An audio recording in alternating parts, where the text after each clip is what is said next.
Bonsoir à tous, ravi de vous retrouver en ce début de week-end. Voici les titres. Il n'y aura finalement pas de ministre d'État la semaine prochaine. Philippe Métou s'est désisté, évoquant des obstacles internes au bon déroulement de sa mission. Vous entendrez les détails de ce coup de théâtre et toutes les réactions officielles dans un instant. À quoi ressemblera le nouveau CHPG? La structure ouvrira ses portes l'année prochaine et à cette occasion, elle vient de dévoiler ses ambitions pour les 5 prochaines années. Nous en parlerons avec notre invité, le ministre des Affaires sociales et de la Santé, Christophe Robineau. Une délégation monégasque rejointe par le prince souverain et la princesse Stéphanie est à Osaka, au Japon, pour la journée nationale de Monaco qui se tiendra demain. Mais pas seulement, un match caritatif s'est également déroulé aujourd'hui, mené et remporté par les Barbadians. Son président, Louis Ducruet, nous a accordé une interview sur place. Dans ce journal également, nous prendrons la direction du siège de l'UNESCO à Paris, où a été projeté le film documentaire Océan avec David Attenborough devant 700 personnes. Et puis c'est à Los Angeles que nous refermerons ce journal avec les images du montage des premières batteries du rover de Venturi Space. L'annonce est parue hier soir. Philippe Métou ne sera pas le nouveau ministre d'État de Monaco. Il avait été choisi par le prince souverain début juin pour succéder à Didier Guillaume près de 6 mois après son décès. Le magistrat français s'est désisté alors qu'il devait arriver à la tête du gouvernement princier dans tout juste une semaine, Émilie. Oui, Philippe Métou aurait dû prendre ses fonctions le 4 juillet prochain et finalement, il a décidé de renoncer à devenir ministre d'État. Il explique les motivations de son choix dans un communiqué adressé à la presse et y évoque, je cite, des forces négatives et contraires qui sont d'ores et déjà à l'œuvre pour faire perdurer les pratiques archaïques du passé et l'empêcher de mener à bien la mission que le prince Albert II lui a confiée. L'ancien conseiller de Dominique de Villepin poursuit que c'est la raison pour laquelle il a pris acte, la mort dans l'âme, de l'impossibilité qui lui a été signifiée de mener à bien la charge qui lui a été personnellement et directement confiée par son Altesse Sérénissime le prince Albert II. Une situation inédite en principauté Théo. Et cette annonce a évidemment suscité de nombreuses réactions. Oui, en premier lieu, la réaction du palais princier dans un communiqué très succinct. Le prince Albert II dit prendre acte de cette décision et remercie Philippe Métou de s'être porté candidat. Le gouvernement princier, lui, a tenu à assurer au prince souverain son entière détermination et son total engagement au service de la principauté, tout en regrettant les propos malveillants qui ont été tenus dans la presse.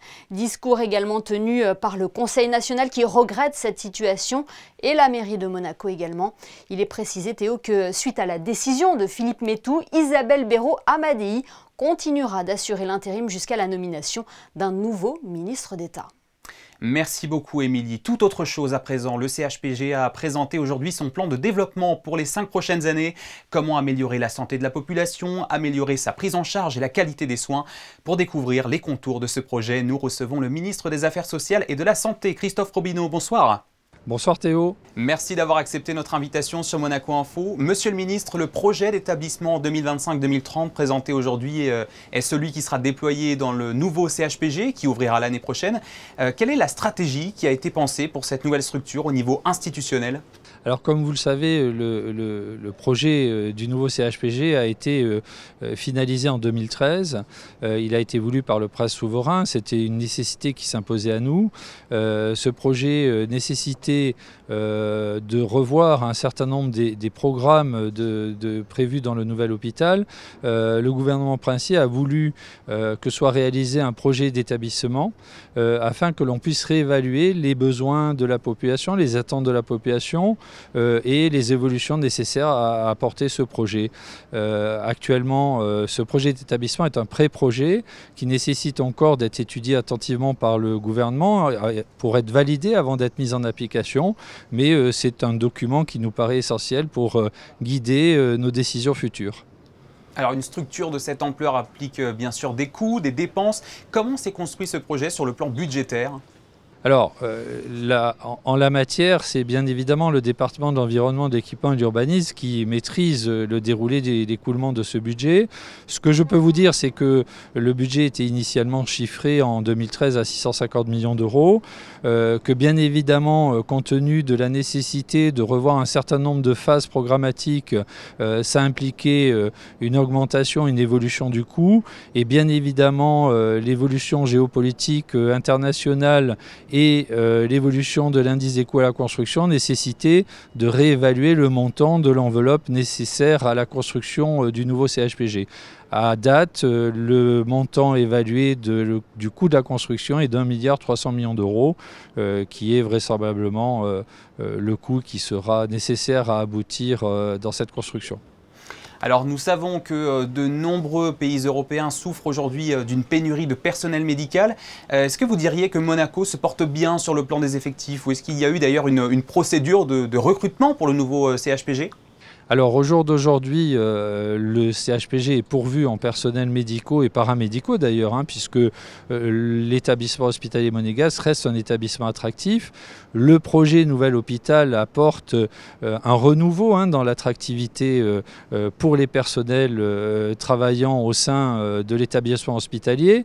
Il faut savoir qu'aujourd'hui, nous n'avons pas de postes vacants, tant au niveau médical que paramédical, et que les nombreux renouvellements de chefs de service qui ont lieu en ce moment et qui devraient s'étaler encore pendant 2 ou 3 ans se déroulent plutôt bien, avec des recrutements de qualité qui, pour moi, sont rassurants quant à la situation des professions médicales en principauté. Voilà, effectivement, une situation positive. Cette structure est une opportunité pour les résidents et la communauté française voisine, mais c'est également un facteur d'attractivité à l'international. Vous avez parlé d'attractivité, mais il y a aussi une ouverture vers l'international. Alors, très clairement, c'est une opportunité à la fois pour la population résidente de la Principauté, mais aussi pour la population des communes limitrophes et plus largement du bassin de recrutement qui s'étend en gros de Nice au Mentonnet. C'est l'opportunité de fournir un établissement encore plus performant qui s'intéresse à l'innovation en matière médicale, un plateau technique exceptionnel et bien sûr, au même titre que l'éducation ou la sécurité, la qualité des établissements de santé est un facteur majeur d'attractivité pour les personnalités qui envisagent de venir s'installer en Principauté. Et sur le plan de la recherche également. Alors sur le plan de la recherche, je voudrais rappeler le rôle essentiel du Centre scientifique de Monaco, qui est l'établissement qui se consacre à la fois à la recherche scientifique et à la recherche médicale et qui doit rester l'acteur majeur dans ce domaine, même si, bien évidemment, un certain nombre de projets de recherche peuvent émaner du centre hospitalier, mais ils doivent être centralisés, à mon sens, par le Centre scientifique de Monaco. Monaco est un petit pays, même s'il a de grandes idées, de grandes qualités, et multiplier les structures à vocation identique ne me semble pas être un objectif à poursuivre. Une question sur l'empreinte écologique qui tient vraiment à cœur à la Principauté. Quels sont les engagements qui ont été pris en matière donc écologique et de durabilité du CHPG ? Alors très clairement, les choix qui ont été faits tant en termes de matériaux que de techniques de construction s'inscrivent pleinement dans cette politique de construction durable et écologique. Les normes énergétiques qui ont été appliquées au bâtiment sont vraiment les normes les plus actuelles. Je crois que de ce point de vue-là, le bâtiment sera un exemple de durabilité en termes et de construction et de fonctionnement. Est-ce que l'on connaît déjà l'échéancier de la mise en fonction du nouveau CHPG et de ses différents services ? Alors très clairement, la phase 1 devrait être achevée en 2026, ce qui nous laisse espérer, si la phase de déménagement des services se déroule bien, c'est toujours une phase particulièrement sensible puisqu'il faut s'assurer que l'emménagement, l'installation des nouveaux équipements répond à toutes les normes de sécurité. Les premiers patients devraient pouvoir investir le nouveau CHPG dès le 2e semestre 2026. Pour ce qui est de l'achèvement global du projet, on est à l'horizon 2032. C'est les projections qui ont toujours été affichées par le gouvernement. Merci beaucoup Christophe Robineau, ministre des Affaires sociales et de la Santé, d'avoir répondu à nos questions sur ce plan du CHPG pour les 5 prochaines années qui a été présenté ce midi en conférence de presse. Merci à vous. Merci Théo. Et pour compléter vos propos, Monsieur le Ministre, le directeur du CHPG, Benoît Trousseau de Sévelinges, a livré son regard sur ce projet qui reflète, selon elle, les attentes des patients et du personnel du centre pour l'avenir de la santé publique en Principauté. Elle s'exprime au micro d'Émilie Rousseau. Alors ce projet d'établissement, c'est le fruit d'un travail collectif qui a été engagé il y a 1 an à la demande du gouvernement princier. L'objectif, c'était de se donner une ligne de conduite sur nos ambitions pour les 5 années à venir. On a travaillé en atelier pluridisciplinaire, en séminaire pluridisciplinaire, et puis on a fait des voyages d'études avec à chaque fois des médecins, des cadres, des infirmières, mais aussi des techniciens, des administratifs, des ingénieurs qualité, pour essayer de croiser les regards. On a associé également les associations de patients avec lesquelles on travaille régulièrement, et puis l'ADASA, qui représentait notre tutelle, et qui a beaucoup travaillé sur la partie santé globale. Les ambitions qui ont été exprimées par nos personnels sont tout d'abord agir pour la santé globale de notre environnement et pas seulement dans les murs de l'hôpital. Ça veut dire qu'on a envie de faire de la prévention, on a envie de faire de la pédagogie et puis on a envie de travailler de manière transversale avec la ville, avec l'État et puis avec tout ce qui se passe à côté sur le territoire français. Notre deuxième ambition, elle porte sur l'innovation. Une innovation qui sera au service du soin et pas le contraire. On ne veut pas innover pour faire beau, on ne veut pas innover pour faire de la com, on veut innover pour mieux soigner. Notre troisième ambition, c'est d'améliorer l'expérience des patients, mais également des professionnels. Nous sommes convaincus qu'avec une symétrie des attentions envers nos professionnels et envers nos patients, on va pouvoir avoir les prises en charge les plus coordonnées et les plus sereines possibles. Et puis notre dernière ambition, c'est d'affirmer notre responsabilité sur le plan environnemental et sociétal. C'est une préoccupation extrêmement importante dans l'établissement. Depuis 2010, nous avons un certain nombre d'actions pour limiter notre impact sur l'environnement. On avait toujours comme limite le fait d'être dans des bâtiments qui étaient vétustes et donc très consommateurs en énergie. Demain, ce ne sera plus le cas et on va pouvoir s'exprimer complètement. Le prince Albert II est arrivé à Osaka, au Japon, en prévision de la journée nationale de Monaco qui aura lieu demain à l'exposition universelle. En attendant, un autre événement s'est tenu aujourd'hui, un match de football caritatif entre les équipes des Barbadians de Monaco et les légendes de la Japan All-Star Team, remportée de justesse 4-3 par les Barbadians. Une rencontre dont les recettes seront intégralement reversées à l'association Fight Heads Monaco ainsi qu'à plusieurs organisations caritatives japonaises. Pour évoquer cet événement exceptionnel et sa passion pour le Japon, le président des Barbadians, Louis Ducruet, a répondu aux questions de Geneviève Berthier. Écoutez. Louis Ducruet, bonsoir. Bonsoir. Merci d'avoir trouvé un petit moment pour nous. Alors, vous êtes entouré des Barbadians. Il y a un match qui se déroule ici à Osaka. Puis il y a aussi la double casquette avec commissaire honoraire du pavillon de Monaco. Je crois que vous êtes un fan du Japon, hein ? Oui, un grand fan du Japon. J'ai depuis toujours, depuis que je suis tout petit, grâce à mon père, j'ai créé cette passion pour ce pays. Notamment au début, parce que mon père était un grand praticien d'arts martiaux et donc après, moi, un grand passionné d'histoire, je me suis intéressé à l'histoire du Japon, etc. Et après à la pop culture japonaise. Donc pendant mes études, j'ai fait 5 ans de japonais, plus voilà, la culture japonaise, etc. Donc oui, c'est un pays que j'affectionne particulièrement. Donc c'était un peu naturel de vous retrouver commissaire honoraire du pavillon de Monaco à l'Expo d'Osaka. Oui, c'était à Dubaï en fait avec notre regretté Albert Croesi qui, sachant ma passion pour le Japon, m'a dit tu sais, prochaine expo c'est à Osaka, est-ce que ça te plairait de t'investir un peu plus et tout. Et donc après il en a parlé avec mon oncle et il a décidé de me nommer commissaire honoraire de ce pavillon. Bon, c'est une grande aventure, hein, le pavillon de Monaco-Osaka, d'abord parce que c'est loin et aussi parce qu'il faut faire un pont entre ces deux cultures. Est-ce que ça a été facile ? Monaco et le Japon ont toujours eu une certaine amitié et des relations diplomatiques depuis toujours. Déjà mon grand-père et ma grand-mère étaient déjà très passionnés par le Japon, aussi ma grand-mère par rapport à toutes ces œuvres qu'elle a pu faire avec les fleurs et mon oncle a perpétué cette relation, qu'elle soit diplomatique mais aussi amicale avec que ce soit le gouvernement japonais ou même la famille impériale du Japon. Donc voilà, c'était important pour Monaco d'être présent et de la plus belle des manières ici au Japon. La plus belle des manières qui s'ajoute aussi alors avec une tradition de Monaco, hein, puisque quand on vient avec l'équipe des Barbadians, c'est à la fois la tradition de l'équipe des Barbadians et à la fois la tradition du foot. Ça aussi c'est une belle aventure. Oui, ça a été depuis 2020 où on a créé cette association des Barbadians. On ne fait que essayer de développer cette équipe, cette marque.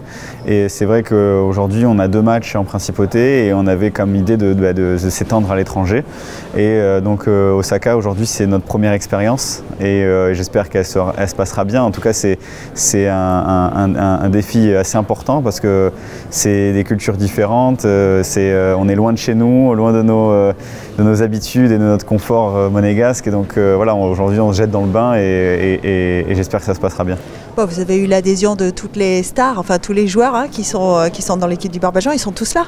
Oui, on a la chance depuis qu'on fait ces matchs justement d'avoir un groupe assez solide, de joueurs assez fidèles au Barbajan qui sont toujours là pour aider et se rendre disponibles pour jouer des matchs de charité. Et voilà, on a un certain noyau dur et aujourd'hui ils sont tous présents. Vous venez défendre les couleurs de Fightheads ici aussi? Oui, alors le match aura pour deux associations, donc pour l'association Fightheads Monaco, qui est du coup très liée, et en plus par rapport à la présence de ma mère aujourd'hui aussi sur le pavillon de Monaco pour la journée nationale, et aussi donc une association pour les défis climatiques qu'il y a eu avec les tremblements de terre à Noto. Très bien.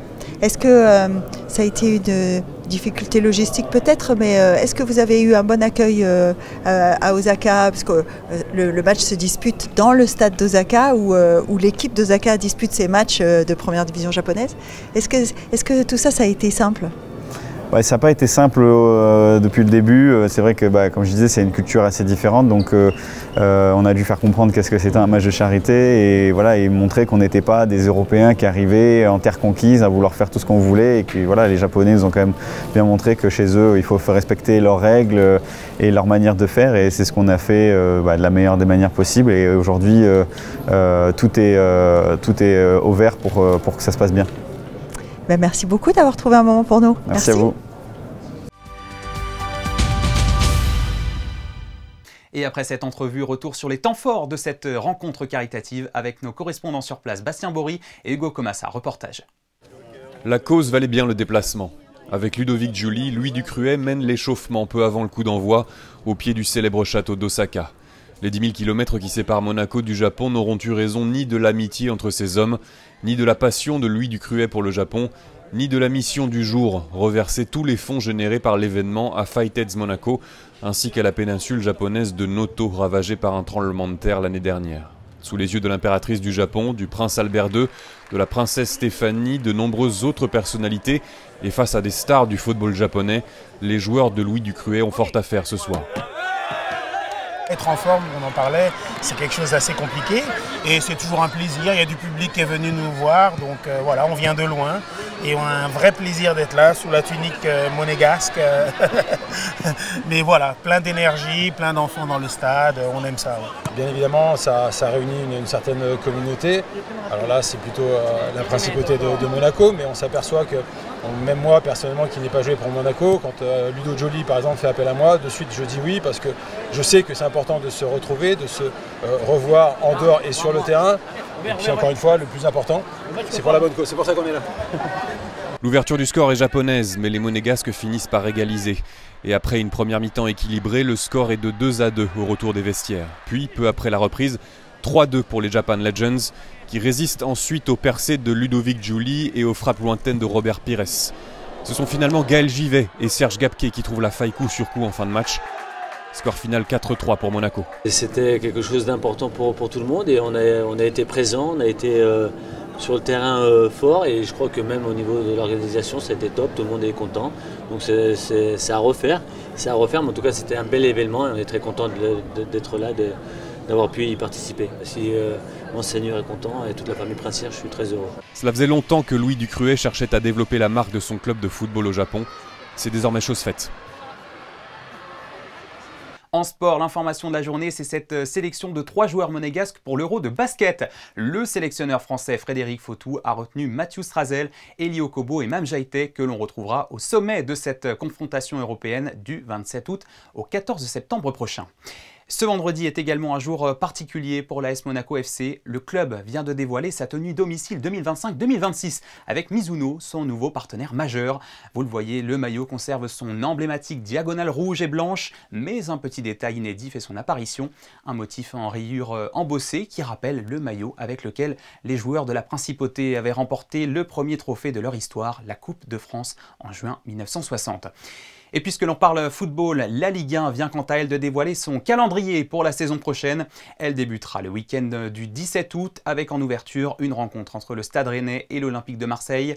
Pour Monaco, la première journée se fera face au club du Havre. Et notez également que les dates de 2 derbys exceptionnels entre Monaco et le GC Nice ont aussi été dévoilées. Les 2 clubs voisins s'affronteront les 5 octobre et 8 février prochains. Restons dans le sport avec cette fois le rugby qui se porte bien en principauté. Alors que l'équipe de Monaco a été sacrée championne d'Europe le week-end dernier en Andorre, le MR7 brille également avec son équipe développement promue au circuit élite la saison prochaine. Alors qu'In Extenso Super Sevens, championnat de France de rugby à 7, doit reprendre ses droits à la mi-août, le club a réuni ses partenaires pour dévoiler ses ambitions. Le reportage d'Émilie Rousseau et Camille Caloni. Après une saison qui s'est clôturée aux portes des demi-finales de l'In Extenso Super Sevens, le MR7 est de retour sur les terrains avec plein d'ambition et l'objectif de soulever à nouveau la Coupe de Champions de France comme il l'avait déjà fait par le passé en 2022. Monaco Rugby Sevens va participer à un nouveau Super Sevens, une nouvelle saison avec trois belles étapes qui arrivent. Une sélection de joueurs qui a été faite avec Fabien, l'entraîneur principal, pour cette nouvelle tournée. Donc on est plutôt excités. On a à la fois des joueurs qui connaissent bien la famille Monaco Rugby Sevens, mais aussi des joueurs à fort talent du Rugby Sevens mondial. Mais ce sera la petite surprise de notre président Emmanuel Falco. Pour préparer au mieux ces échéances, le Monaco Rugby Sevens partira en stage à Souston dans les Landes pour cultiver cet esprit de cohésion. Le MR7, c'est aussi une équipe développement qui vient de décrocher son accession en élite le week-end dernier. Une performance saluée par l'entraîneur principal Fabien Camin. On est parti avec un projet de formation et on ne comptait pas monter aussi vite puisqu'il n'y a que 2 ans d'existence pour cette jeune équipe développement. Et accéder au niveau élite, ça va nous permettre aussi de se rapprocher du niveau Super Sevens et de continuer la formation de ces jeunes joueurs pour qu'à moyen terme, ils intègrent l'équipe professionnelle. Et certains joueurs de l'équipe développement vivront cette expérience aux côtés de l'équipe première dès le 16 août prochain à Mont-de-Marsan pour la première étape de la nouvelle saison de l'In Extenso Super Sevens. C'est un film exceptionnel, salué par la critique, qui avait été diffusé à Monaco il y a quelques semaines. Océan, avec David Attenborough, a été projeté hier soir au siège de l'UNESCO à Paris. 700 personnes ont découvert ce long métrage lors de cette projection organisée en partenariat avec la délégation permanente de la Principauté de Monaco auprès de l'organisation. Sarah Nkari et Jérémy Henry étaient également présents. Ce documentaire au cœur des vagues est le fruit d'une collaboration entre David Attenborough et National Geographic. Présenté et écrit par le célèbre historien, aujourd'hui âgé de 99 ans, le film est sorti en France début juin, en marge de l'UNOC à Nice. The ocean is always a tough place to make a film. You have all sorts of problems when you're on the surface and even more problems when you're underwater. And you have very little time underwater. So we can't make wildlife films in the ocean the same way we do on land. But what is amazing, when things happen in the ocean, it is spectacular. So you just have to hope you're there at the right moment. Hier, à l'initiative de la délégation permanente de la Principauté de Monaco auprès de l'UNESCO, le long métrage a été diffusé devant un large public, dont le militant écologiste Paul Watson, venu incognito ou presque au siège de l'organisation. C'est un peu une façon de relayer les messages scientifiques auprès du grand public sur la préservation des mers et des océans, qui est vraiment un patrimoine mondial commun, un patrimoine naturel mondial commun, et qui est dans la mission même les actions de Monaco à l'UNESCO. Pendant 1h48, les spectateurs voyagent à la découverte des fonds marins les plus spectaculaires de la planète, mais découvrent aussi de manière inédite les menaces qui pèsent sur eux, comme le chalutage. Avec cette pratique de pêche dévastatrice, de nombreuses espèces sont menacées, dont les coraux, au cœur des recherches du Centre scientifique de Monaco. Le corail, comme n'importe quel animal, va souffrir de tout ce qu'on peut lui faire endurer à travers les pollutions, à travers l'acidification des océans, à travers le réchauffement climatique. Donc essayer de aussi transmettre cette connaissance au grand public pour que nous participions tous à cette action, en fait, puisque maintenant il faut vraiment parler d'action pour sauvegarder les coraux, les récifs coralliens et tous les écosystèmes qui sont fragiles et qui sont si importants pour la société. Parce qu'il n'est pas trop tard pour inverser la tendance actuelle, les scientifiques rappellent qu'il existe des solutions efficaces comme les aires marines protégées. Un message d'espoir à retrouver sur Disney+. Direction les États-Unis à présent, où notre correspondant s'est déplacé sur la côte ouest, à Los Angeles, avec une importante équipe de Venturi Space. Bonsoir Alexandra Pani. Oui, bonsoir à vous. Vous le voyez, je suis à bord du rover Flex, la version terrestre, bien entendu, que nous avons testé. Et vous allez suivre avec nous tout ce qui se passe ici chez Astrolab, le partenaire de Venturi Space. Nous nous trouvons à 2 pas du siège historique de SpaceX à Hawthorne, situé au sud de Los Angeles, connu pour abriter de nombreuses sociétés dans les domaines de l'aérospatial et de la tech. C'est ici qu'Astrolab, la société partenaire de Venturi Space aux États-Unis, a choisi d'implanter ses bureaux. Plus d'une 60aine d'employés travaillent ici. Ils accueillaient cette semaine une délégation de Venturi Space emmenée par son président Gildo Pastor, venu effectuer toute une série de tests sur les rovers lunaires. Behind me, we have what we call FLEX, the Flexible Logistics and Exploration rover. And this is specifically our terrestrial prototype. So a rover that is operated here on Earth, designed for Earth environments, but it's functionally like the rover that we're going to send to the moon. This morning we were testing our terrestrial prototype of our smaller platform, which we call FLIP. FLIP is going to the moon early next year. And on it are several important payloads, some scientific instruments for NASA, some commercial instruments for commercial companies, but also for us it's a technology demonstration mission. So it's allowing us to test our critical technologies like the batteries that our partners at Venturi in Monaco are producing, as well as the tires that Venturi is producing in Switzerland. Point d'orgue de ces 2 jours, la pose des toutes premières batteries sur le châssis du rover Flip. C'est bien cet ensemble que vous voyez ici qui se rendra sur la Lune au premier trimestre 2026 dans le cadre de la mission commerciale de la NASA Griffin 1. Un moment très attendu de la part de l'équipe Venturi basée à Monaco où les batteries ont été créées. Le rover est assez petit, compact, il n'y a pas beaucoup de place, donc il fallait être sûr que, bien sûr, sur le 3D en virtuel, tout s'emboîtait correctement, mais après quand on construit les pièces physiquement, il y a toujours cette petite appréhension que ça s'emboîte correctement, que ça s'intègre correctement. Et là, il y a eu des petits soucis de vissage au début, donc ils ont corrigé. Après, on a vu que c'est des histoires de standards, mais tout se passe bien. Et là, ça nous rassure de voir que le pack rentre dans le rover. Ces packs de batteries doivent être capables de résister à des températures extrêmes et à un rayonnement solaire intense au pôle sud lunaire. Objectif Lune 2026 pour voir comment évoluera Flip, le premier rover d'une longue série pour la société Venturi. Et sachez que nous reviendrons plus en détail sur ce volet californien dans un prochain après-JT. Voilà, c'est la fin de cette édition. Merci à tous de l'avoir suivi. Dans un instant, les prévisions météo d'Alban Gingembre. On se quitte sur les images du match caritatif des Barbadjans à Osaka, capturé par notre photographe Stéphane Dana. Et restez bien avec nous. On se retrouve dans un instant pour un nouvel après-JT consacré aujourd'hui au restaurant étoilé de la SBM. A tout de suite.